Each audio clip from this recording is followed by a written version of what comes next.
Ang mga farmers natin, pag naani nila yan, puta, pagod na sila. Gusto na nilang pumera. Puta, gagawin pa ba nilang kimchi yan? Hindi na nila gagawing kimchi yan. Kailangan na nila yung pera. Kasi nagtrabaho na sila ng napakahabang panahon dyan. Tapos gagawin pa nilang kimchi. Mga farmers, turuan natin gumawa ng kimchi para alam na nila. Madaling turuan ng gumawa ng kimchi. Pero kasi ang pwede lang kasing gumawa ng kimchi. Titignan nyo mga kasosyo. May entrepreneurial mindset. Ibig sabihin, yung may ginawa kang bagay, naniniwala ka na mabebenta mo to ng mas maganda sa future. Ang mga farmers natin, wala nung concept of future. Hindi ko sila dinadaw na. Madaling ituro yung kimchi, pero yung entrepreneurial mindset na aamig ka sa future pa, yun ang hindi madaling ituro. Kaya kahit anong turo natin sa mga farmers na gawin niyang atsara, gawin niyang ganito, kailangan na nila yung pera ngayon. Tapos ibebenta pa nila yan. Bilang farmers, wala silang access sa market. Sino may access sa market? Ako! Kaya ako may kayang gumawa niyan. Sila pwedeng mag-post o kakausapin pa ulit nila yun, tapos ipapadeliver. Sa tingin nyo magagawa ng farmers yun? Kaya hindi ako naniniwala na turuan na lang yung mga farmers na gawing finished product yan. Hindi. May supply chain tayo na sinusunod. May nagtatanim, may middleman, may magko-convert niyan sa finished product, may magbebenta, may market, may consumer. Kanya-kanya tayo ng husay. Ang ginagawa ko, pinapakita ko sa inyo yung buong supply chain. O saan kayo dyan? Saan kayo aambag dyan? Nasa agriculture pa lang tayo Nasa agrikultura pa lang tayo. Napakarami pa nating isosolve. May edukasyon pa. May healthcare pa. Agriculture pa lang to. Kaya humingi ako sa inyo ng tulong. Hindi ako nanghihingi ng pera, hindi ako humihingi ng pondo, hindi ako nanghihingi ng donasyon. Putang ina, nagbebenta ako. May makukuha kayo pag nagbayad kayo. At nagbebenta ako hindi para sa sarili ko, para sa marami pang farmers na dapat nating matulungan na nabubulukan pag iniiwan sila ng mga middleman. Yes, okay yung mga sinasabi nyo. Kaya nating subukan lahat yan. Sinosolve ko yung problem na nasa harapan natin. Ang problemang sinosolve ko ay napakasimple. May isang farmers na mabubulok na ang 3,000 kilogram kahapon. Ngayon, sinosolve na natin. Bilang entrepreneur, hindi mo masosolve lahat ng problema ng sabay-sabay. Gusto kong makita nyo kung paano ko atakihin ang napakalaking problema ng agrikultura. Magsimula ka sa napakaliit na problema na kaya mong masolve today. Marami kayong mabibigay na ideya. Napakarami at pinapakinggan at binabasa ko lahat yan. At yun ang trabaho ng CEO. Alam nyo ba yun? Yun ang trabaho ng Chief Executive Officer. Pag CEO ka, napakaraming pwedeng gawin. Napakaraming pwedeng gawing product at pwedeng ibenta. Pero bilang CEO, trabaho mo na magdesisyon sa lahat ng yan, anong dapat tutukan. At ako ang magdidesisyon yan. Ito ang tututukan. Chinese cabbage, gawing kimchi, ibenta. Pwedeng magturo, pwedeng turuan sila ng ganyan, pwedeng ganito, pwedeng, napakadaming pwede. Pero sa napakaraming pwede, ano ang may gagawin na tayo kagad ngayon na aksyon? Kahit pa walang aproba, kahit pa walang sumuporta. Ako, eto yun. The time is ticking. Pabulok ng pabulok yan, 3,000 kilogram na yan. Kaya kailangan ko na makabenta kagad ng kimchi. Sa tagal ko nagsasalita na sa live na to, wala pang bumibili, isa pa lang. Paano tayo aasenso bilang bansa? Wala na tayong aasahang iba pa mga kasosyo. Putang ina, pag di pa tayo nagtulungan, sa kangkungan na talaga ang abot ng ating lipunan. Humihingi ako sa inyo ng tulong, bumili kayo ng kimchi, 125 lang yan. Hindi ko ikakayaman yan. Pero may sinisimulan tayong nationwide na solusyon. Please, participate. Napakarami talaga niyan, 3,000 kilogram. Kailangan kong kumuha ng isang buong warehouse pag tapos yung kimchi na yan Pero akin na lahat ng lugi. Hindi kayo kasama sa lugi. Ako nang bahala doon. Pera ko lang masusunog. Pero yung matututunan natin together at yung nabubuo nating tulungan, yun ang priceless. Ang dami nag-reach out sa akin mga kasosyo. Sila gagawa nito, sila magaganyan. May tumulong na sa akin gagawa ng kimchi. May tutulong na rin na mag-repack. Hindi, dumadating yung tulong Wala akong hinahanap Sigurado, meron ding mga logistic na lalapit sa akin kasi sa Arbing kami na magdi-deliver niyan. Na hindi natin mapipigure out, na hindi natin ma-experience pag walang gumalaw. Sino magagawa nung sticker? Sino magbebenta sa akin ng lagayan? Saan pwedeng ilagay muna? Mga kasosyo, tulungan ang tunay na puhunan. Kasi may tiwala kayo sa akin.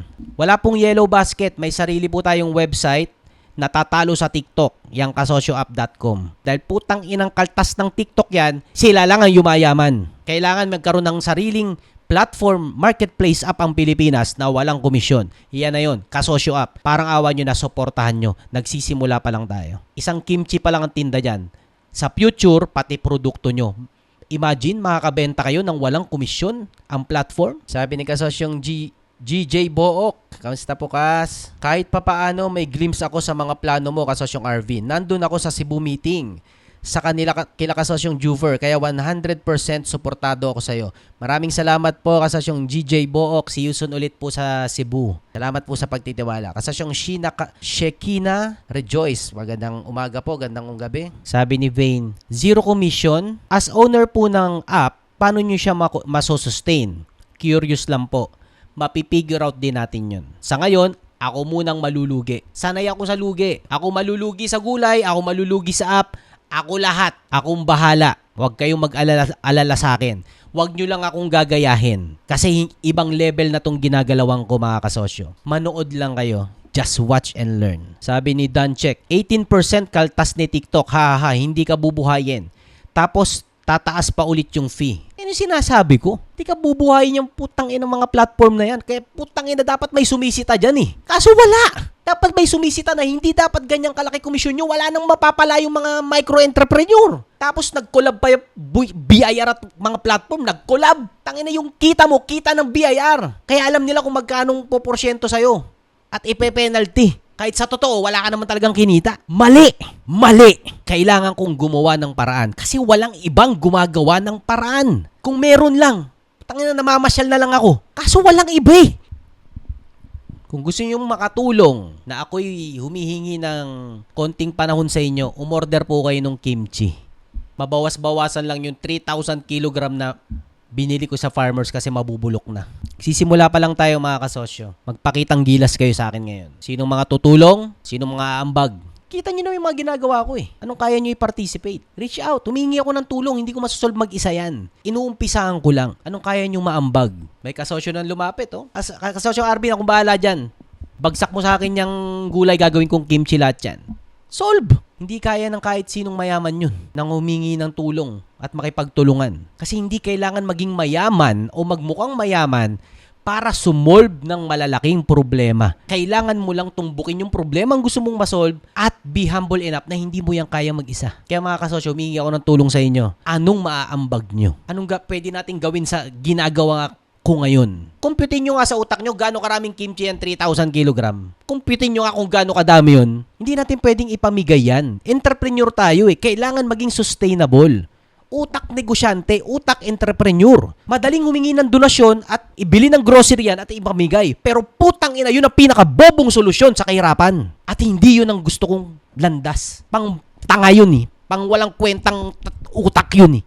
Lagyan natin ng entrepreneurial na pag-uutak. Hindi ako nangingi ng donasyon sa inyo. Nagbebenta ako ng matinong produkto na galing sa mga farmers. Hindi madali itong ginagawa natin. At ilang tao lang ang kayang gumawa nito. At sa ilan na yon, ako lang ang gumagawa nito. Hindi ako namimigay ng iPhone. Pinapakita ko sa inyo paano mag-solve ng tunay na problema. Isang farmers pa lang natulungan natin. Ma-execute natin to, marami pa. Meron akong financial company. Yung kikitain sa pagbebenta ng kimchi, babalikan ko yung mga farmers, bibigyan ko ng mga insurance na libre. Ibig sabihin, pag nagkasakit sila, may makukuha sila. Pag nasugatan sila, may makukuha silang 50,000. Pag namatay sila, may makukuha mga kamag-anak nila. Sila man, mga asawa nila, mga anak nila. Wala silang kailangang ihulog. Babalikan ko sila for the profit, i-insured ko sila. Para pag problema sila nagkasakit, may makukuha silang pera. Pag napaasenso napaganda natin ang buhay ng mga farmers, nasolve na natin ang agri para sa akin. Sunod-sunod dyan, pinag-aralan ko ang South Korea, ang Thailand, ang Indonesia, ang Malaysia, ang Vietnam. Agriculture ang kailangang unang masolve. Kaso yan ang una nating binaboy sa bansa natin. Ay, salamat po. Nag-order na si Nuki Print. Maraming salamat po. Punta lang po kayo sa browser. Type nyo lang po kasosyoapp.com.